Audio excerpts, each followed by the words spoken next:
नमस्कार, स्वदेश न्यूज देख रहे हैं आप। मैं हूं आपके साथ राखी और बात करेंगे सियासत का मेला। देखिए, 5 राज्यों में चुनाव परिणाम आने के बाद अब मध्य प्रदेश में भी सियासी हलचल तेज हो गई है। उत्तर प्रदेश के चुनाव परिणाम के बाद बीजेपी उत्साह में है तो कांग्रेस में सन्नाटा है। दोनों दल 2023 के विधानसभा चुनाव की रणनीति बनाने में जुट गए हैं और दोनों की नजर उन बड़े वोट बैंक पर है जो सीधे चुनाव परिणाम में असर डालते हैं। मध्य प्रदेश में ऐसा ही एक बड़ा वोट बैंक आदिवासियों का है जिस पर दोनों दल डोरे डाल रहे हैं। आज हम इनकी इसी कवायद पर बात करेंगे, लेकिन उससे पहले देखिए ये रिपोर्ट।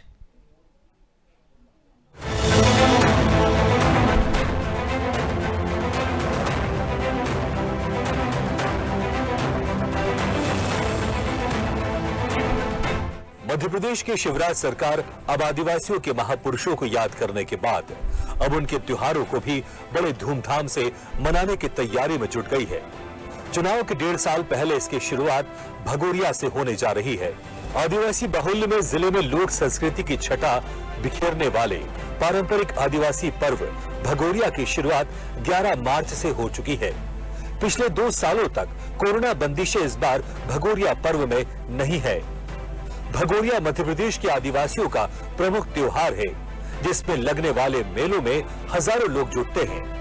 बीजेपी के तमाम नेता इस दौरान आदिवासियों के बीच पहुंचकर उनके रंग में रंगेंगे। संदेश साफ है कि बीजेपी और उसकी सरकार उनके साथ है। बीजेपी की इस कवायद को कांग्रेस चुनावी हथकंडा करार दे रही है।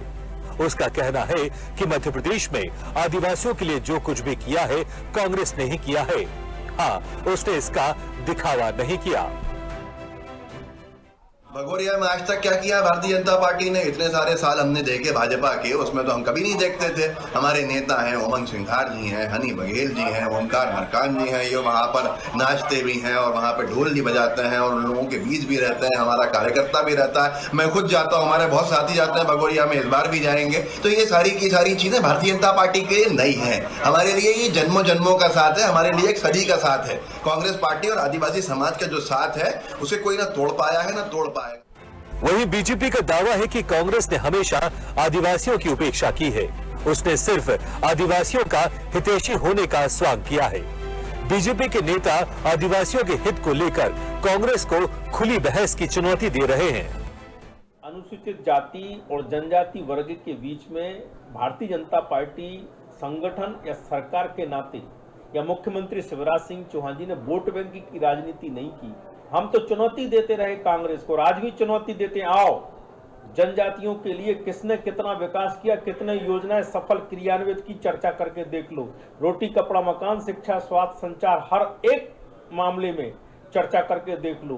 सुरक्षा सम्मान के मामले में, उनकी समृद्धि के मामले में चर्चा करके देख लो।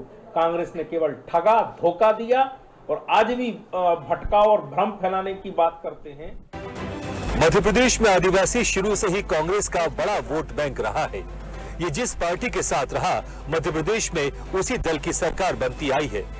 2018 में ये वोट बैंक कांग्रेस की ओर डाइवर्ट हो गया तो बीजेपी सत्ता से बाहर हो गई।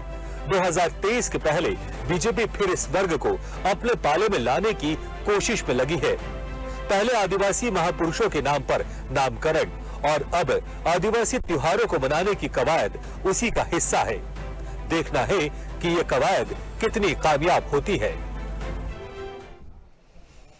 तो क्या कहेंगे, सियासत का मेला कहेंगे या कुछ और कहेंगे? देखिए, सियासत का मेला राजनीतिक दलों के लिए हो सकता है, लेकिन इन आदिवासियों के लिए तो इनका बहुत बड़ा पर्व होता है। और जिस तरीके से कोविड के टाइम पर बहुत सारी चीजों पर पाबंदियां थी, थोड़ा सा मौका मिला है उत्साह उमंग के साथ अपने पर्व को मनाने का, अच्छी बात है।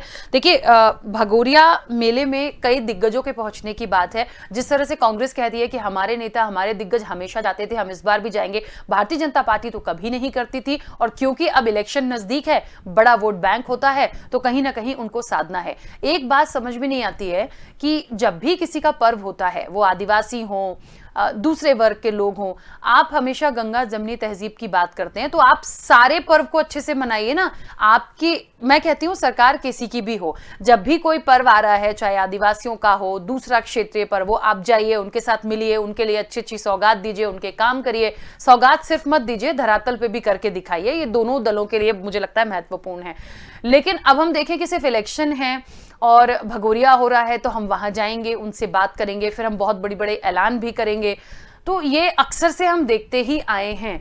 तो लेकिन मुझे ऐसा लगता है वो वर्ग एक ऐसा है कि शायद उनको भी अब ये समझ में आने लगा होगा। तो क्या इसका बहुत प्रभाव पड़ेगा आने वाले इलेक्शन में, और सिर्फ कह देने से क्या तमाम चीजें हो जाती हैं? मैं विस्तार से चर्चा करूंगी। दो मेहमान हमारे साथ जुड़े हैं। सबसे पहले मैं आपका परिचय करा दूं। भारतीय जनता पार्टी का पक्ष रखने के लिए दिव्या गुप्ता जी हमारे साथ जुड़ी हैं। दिव्या जी, बहुत स्वागत चर्चा में जुड़ने के लिए। और कांग्रेस का पक्ष रखने के लिए सिद्धार्थ सिंह राजावत जी हमारे साथ जुड़े हैं। सिद्धार्थ जी, आपका भी बहुत स्वागत है। मैं चर्चा की शुरुआत सबसे पहले दिव्या जी आपसे ही करना चाहती हूं, क्योंकि तमाम दिग्गज जो हैं भारतीय जनता पार्टी के वो इस कार्यक्रम में पहुंचेंगे, इस मेले में पहुंचेंगे। और क्या उम्मीद है कि 2023 में ये जो वर्ग है ये बहुत बड़ा सहारा बनने वाला है? राखी जी, पहले तो आपके माध्यम से सबको होली की बहुत बहुत शुभकामनाएं, क्योंकि होली का पर्व मुझे लगता है रंगों का त्योहार ऑलरेडी शुरू हो चुका है। सब एक दूसरे को रंग और गुलाल लगा के और त्योहार का आरंभ कर चुके हैं।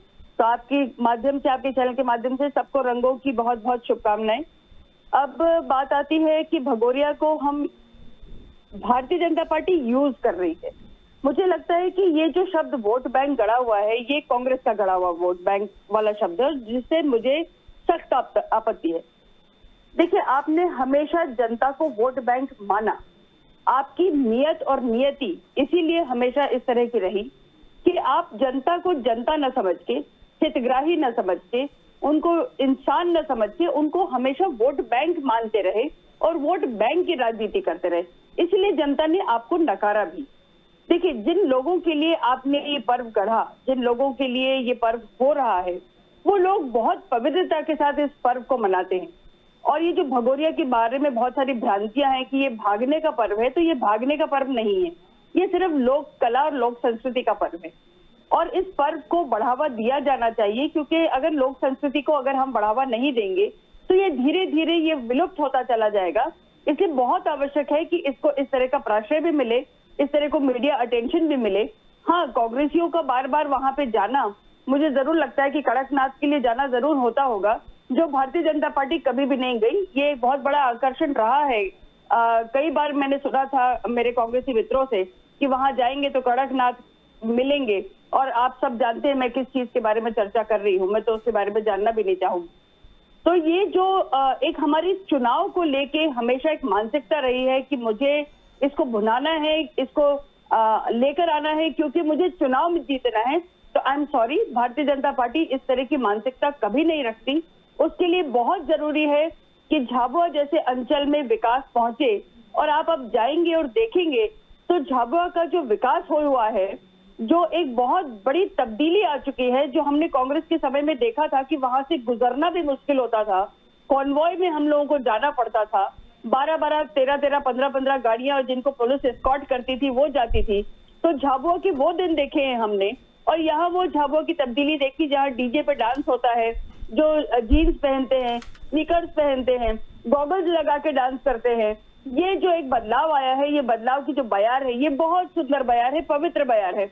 मुझे लगता है इसको वोट बैंक की राजनीति कह के इसको इस बारे में भ्रमित ना करा जाए और उसमें उसको बदनाम भी ना किया जाए।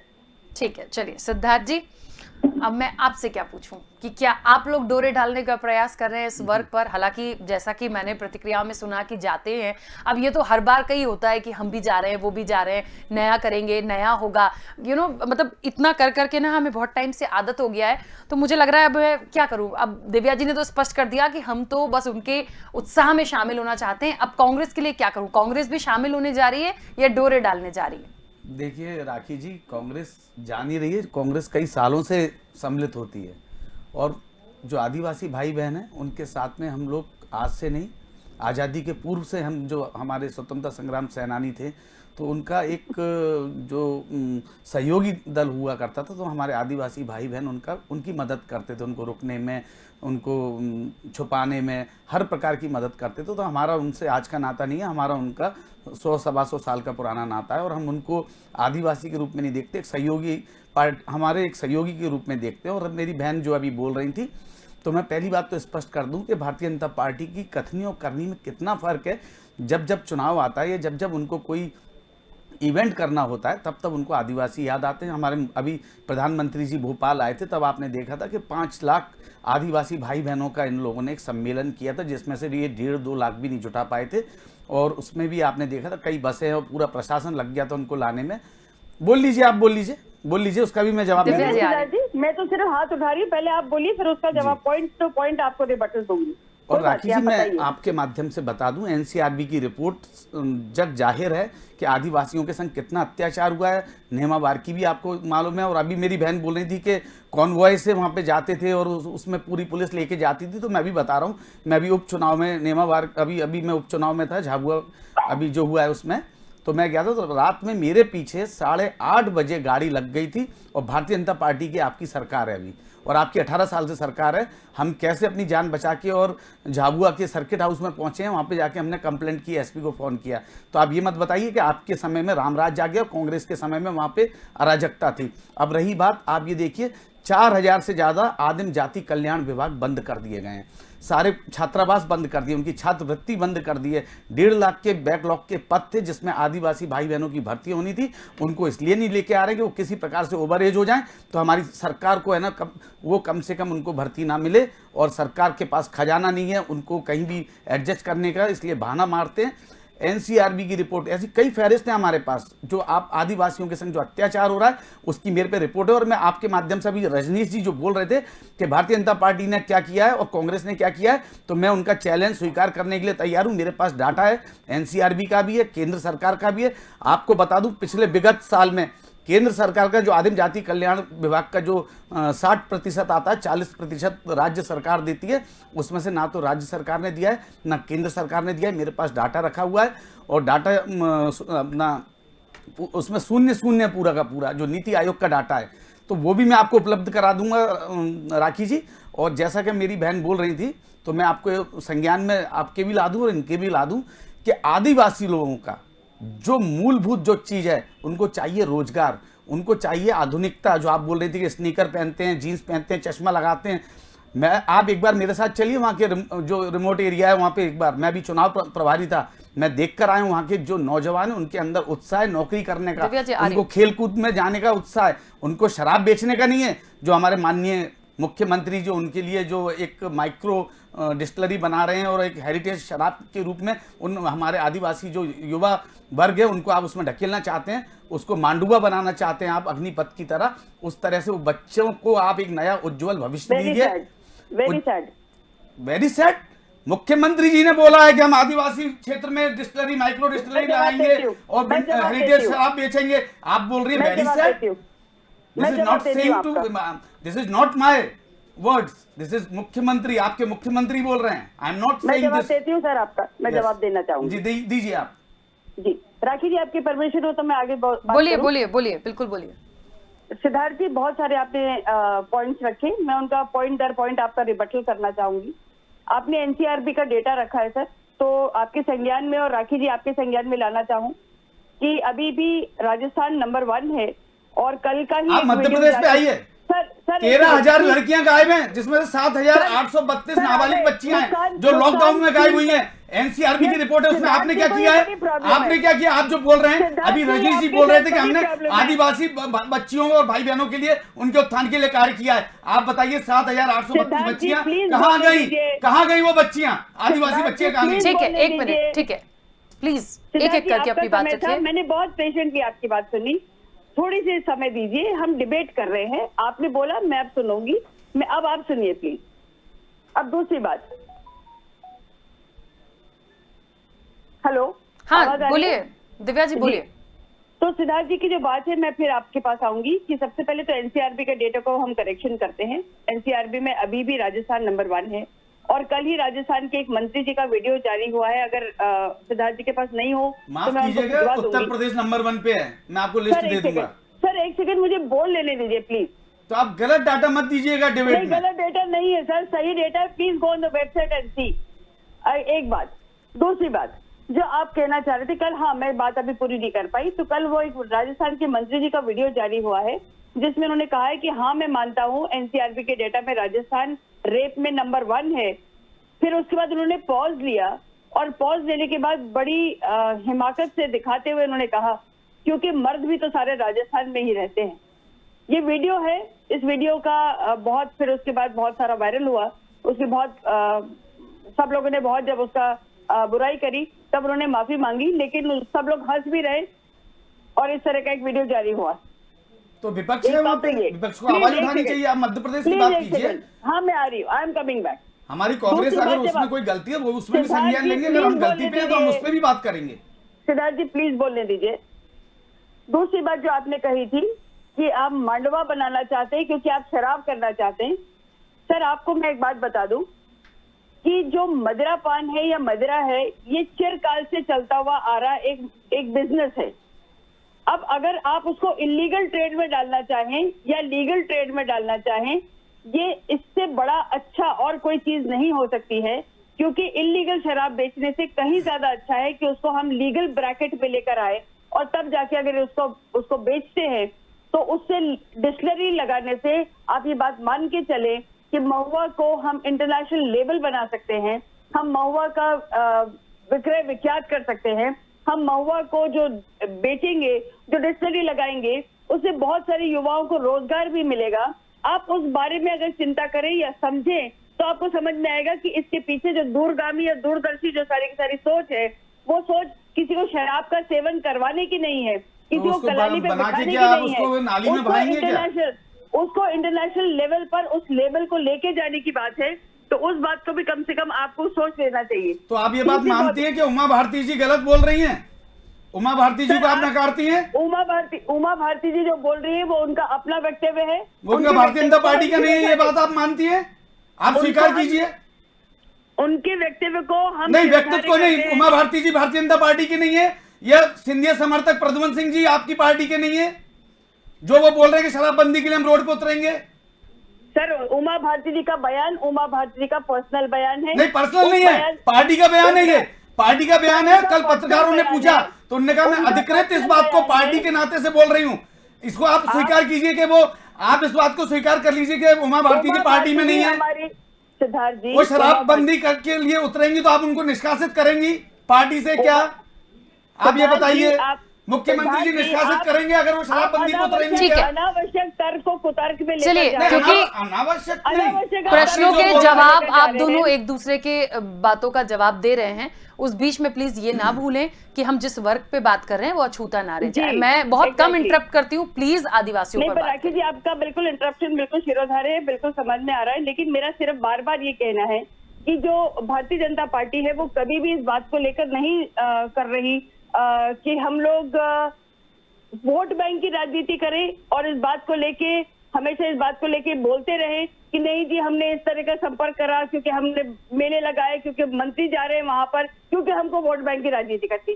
देखिए संस्कृति के लिए हम लोग जो चाहे, जितना चाहे, जब चाहे करेंगे, और जितने तथ्य आज सिद्धार्थ जी बता रहे हैं उससे कहीं ज्यादा डेटा हम भी कर सकते हैं, और सचमुच चाहेंगे कि इस तरह का कोई एक ओपन डिबेट लेकर आए। जो सारे के सारे तथ्य आपने बताए हैं वो सत्य सारे के सारे भ्रमित करने वाले हैं, उसमें कहीं कोई लेश मात्र भी कहीं कोई तथ्य नहीं है, ये बात मैं उनके साथ दावे के साथ कह सकती। ठीक है, देखिए अब मुझे लगता है मुख्य रूप से महत्वपूर्ण ये है कि आखिरकार ये जो पर्व होने जा रहा है, जो 11 मार्च से शुरू हो चुका है, इन लोगों को क्या मिलेगा। हम मध्य प्रदेश की बात करें, सिर्फ वोट बैंक के नजरिए से ना देखें, असलियत में यदि हम देखें इस वर्ग को, तो क्या इनको वो तमाम चीजें मिली हैं, क्या इनका वो तमाम विकास हुआ है। आज ये जरूरत है कि इस पर्व के जरिए ही वहां जब तमाम दिग्गज जुटेंगे कांग्रेस के या भारतीय जनता पार्टी के, तो आज उनको किस चीज की कमी है उसके लिए उनको कुछ दिया जाए। सिद्धार्थ जी सबसे पहले आप बोलिए। जी देखिए राखी जी, मेरी बहन दिव्या जी जो बोल रही थी, मैं उनकी कई बातों से मैं सहमत नहीं हूं। अगर आज आप देखिएगा तो आज सबसे ज़्यादा अगर मध्य प्रदेश के अंदर जब से 2003 से भारतीय जनता पार्टी की सरकार आई है तब से आदिवासी भाई बहनों की उनके संग बहुत ज़्यादा भेदभाव किया गया है। और आज वो जिस पोजीशन पे आपने देखा था कि अभी कुछ समय पूर्व कुछ छात्र आए थे, झाबुआ, अलीराजपुर, सब जगह से इकट्ठे होकर आए थे और मुख्यमंत्री जी से मिलना चाहते थे। वहाँ पे एक लड़की चिल्ला चिल्ला के बोल रही थी, साहब मैं कलेक्टर बनना चाहती हूँ, मैं 400 किलोमीटर से चल के आई हूँ, आप मिलने का टाइम तो दे दो। वो चिल्ला चिल्ला के चली गई, पर हमारे मुख्यमंत्री जी ने उनको टाइम नहीं दिया। वो बच्चियाँ आई थी, आप देखिए किस प्रकार से वो बच्चे इकट्ठे होकर कैसे कैसे करके वो सब अपना पैसा खर्च करके यहाँ आई थी। हमारे मुख्यमंत्री जी को मिलना चाहिए था, संज्ञान में लेना चाहिए था। आप इवेंट की राजनीति करते हैं, बहुत अच्छी बात है, आप इवेंट की राजनीति 18 साल से कर रहे हैं, कम से कम आप आदिवासी बच्चों का कम से कम उनका हित भी तो देखिए। आप 1.5 लाख से ज़्यादा के पद, बैकलॉग के पद आज जो ओवर एज होते चले जा रहे हैं बच्चे, उनको कल को ना तो रोजगार मिलेगा ना नौकरी मिलेगी। आप देखिए किस आज मध्य प्रदेश के अंदर बेरोजगारी की क्या हालत हो गई है, बच्चे दर दर ठोकर खाते घूम रहे हैं। मैं अलीराजपुर, झाबुआ, मैं पूरा वो एरिया थांदला में पूरा घूम के आया हूँ, मैं देख के आया हूँ। सब घूमे हुए, और आप भी देखेंगे कि प्रगति क्या थी और क्या हो गई है। वो प्रगति बता रहा हूँ मैं, प्रगति बता रहा हूँ मैं, प्रगति बता रहा हूँ। सड़कें हो गई, वहाँ इंडस्ट्री नहीं थी, वहाँ इंडस्ट्री आ गई। आप झाबुआ की, अलीराजपुर को, अभी मैं आपके बीच में नहीं बोला तो आप अभी बीच में मत बोलिए दिव्या जी, आप सुन लीजिएगा। कभी कभी तो राखी जी वहाँ पे ये पोजीशन है, राखी जी वहाँ पे ये पोजीशन है, वहाँ के जो आदिवासी बच्चे हैं बहुत टैलेंटेड बच्चे हैं, वो अगर आप चाहें तो उनको अंतरराष्ट्रीय खेल में भी ला सकते हैं। आपने कौन सा ऐसा काम किया 18 वर्ष में, कोई आपने वहाँ स्टेडियम बनाया हो? हम लोगों के समय में जब राज्य स्तरीय कांग्रेस के समय में और केंद्र से जब SIS अथॉरिटी ऑफ इंडिया जब उन बच्चों का टैलेंट हंट करके लेके आती थी, उस समय पे आप देखिए हमारे जो हॉकी के खिलाड़ी थे धनराज पिल्ले और जो टिर्की, ये सब दिलीप टिर्की, वहीं से आदिवासी क्षेत्र से निकले थे और उन्होंने जाके देश का नाम ऊंचा किया था। आज आप बताइए आपके 18 वर्ष में कौन सा अंतर्राष्ट्रीय खेल खेल रहे हैं आदिवासी बच्चे, बताइए। आप उनको शराब बिचवाने के लिए आप उनको प्रेरित कर रहे हैं। सिद्धार्थ जी, बहुत आश्चर्य हो रहा है मुझे इससे, क्योंकि आप आश्चर्य तो होना चाहिए, आश्चर्य तो हमें होना चाहिए कि आप 18 साल में कुछ नहीं कर पाए और आपको सिर्फ मुंह चलाना और इवेंट करने के अलावा कुछ नहीं आता।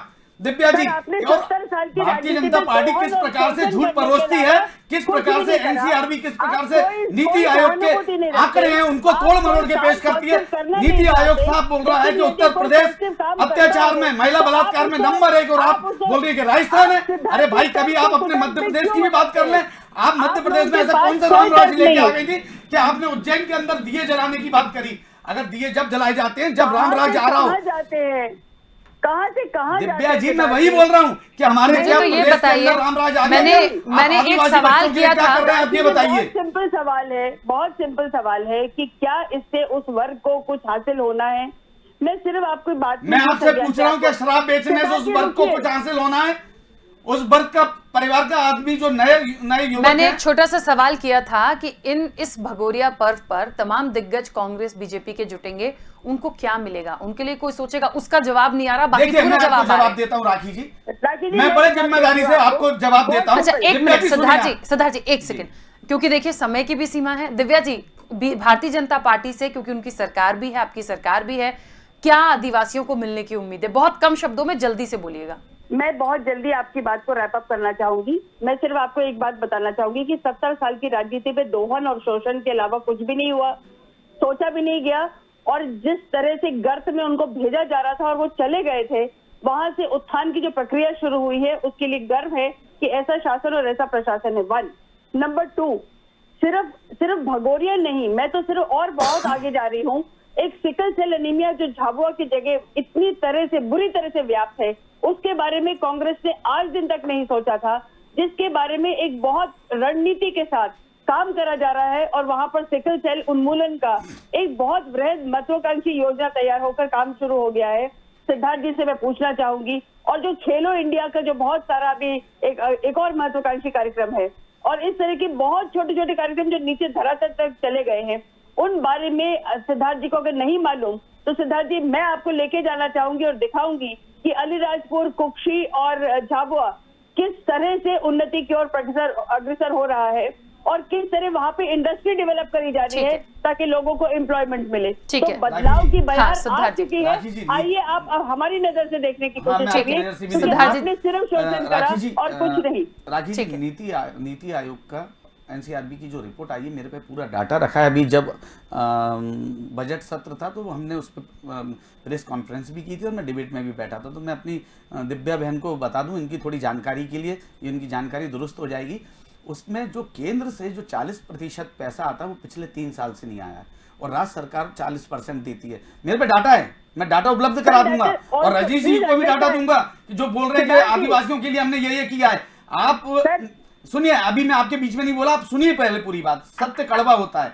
तो राखी जी, पिछले 3 साल से आदिवासियों के लिए केंद्र सरकार ने 1 रुपया नहीं दिया। उनकी जो छात्रवृत्ति आती थी उसको रोक दिया गया है और उसके लिए ही सारे बच्चे इकट्ठे होके पूरे मध्य प्रदेश के आदिवासी बच्चे इकट्ठे होके और उन्होंने मुख्यमंत्री का घेराव करने आए थे, जिन पे लाठीचार्ज किया गया। आपने भी देखा होगा, उस पे मैं आपके चैनल पे भी उस डिबेट में बैठा था, आपको भी याद होगा। तो मैं आपको बता दूं कि भारतीय जनता पार्टी जो कहती है वो करती नहीं है, जो करती है वो कहती नहीं है। इनको सिर्फ और सिर्फ जाति के नाम पे, धर्म के नाम पे इवेंट करना आता है और इवेंट बहुत अच्छा करते हैं। और मैं आपको एक बात और बता दूं, जो केंद्र से जो पैसा आता है उस पैसे को आप दूसरी जगह यूज नहीं कर सकते। मेरे पास जो डाटा आया उस डाटा के अंदर जो पैसा केंद्र से आया उसको हमारे मुख्यमंत्री जी ने अपने विज्ञापनों पे, अपने इवेंट पे खर्च किया है, उसकी भी हमारे पास जानकारी है। अगर राखी जी बोलेंगी तो मैं आपको भी साक्ष्य पेश कर दूंगा और दिव्या जी आपको भी कर दूंगा। और आपको एक बात और बता दूं, अगर मैं इसमें गलत हूं तो आपको मैं ये लाइव चैनल चल रहा है, इसका इंटरव्यू, आप इसका क्लिप लेके और मेरे पे आप केस भी कर सकती हैं। देखिए, मुझे ऐसा लगता है एक तो समय की सीमा है, लेकिन ये मुद्दा ऐसा है, ये चर्चा ऐसी है जिसपे हमें बहुत समय की जरूरत है। फिलहाल आप दोनों का बहुत शुक्रिया इस चर्चा में जुड़ने के लिए। देखिए, भगोरिया पर्व और कहा जा रहा है सियासत का मेला, अब ये कितनी सियासत उस मेले में देखने को मिलेगी, इसका प्रभाव क्या मिलेगा, ये तो हमें तब पता चलेगा, ये भी दिग्गज पहुंचेंगे। लेकिन फिलहाल महत्वपूर्ण यही था कि इन वर्ग के लोगों को, इन आदिवासियों को क्या मिलेगा। इनकी स्थिति आज जो है ये संतुष्ट नहीं है, ये हम सब जानते हैं। इनको और डेवलपमेंट की जरूरत है, उसके लिए क्या किया जा रहा है, इसके लिए सोचा जाए तो बेहतर होगा। फिलहाल चर्चा में इतना ही। बने रहिए स्वदेश न्यूज के साथ। सबसे पहले देश।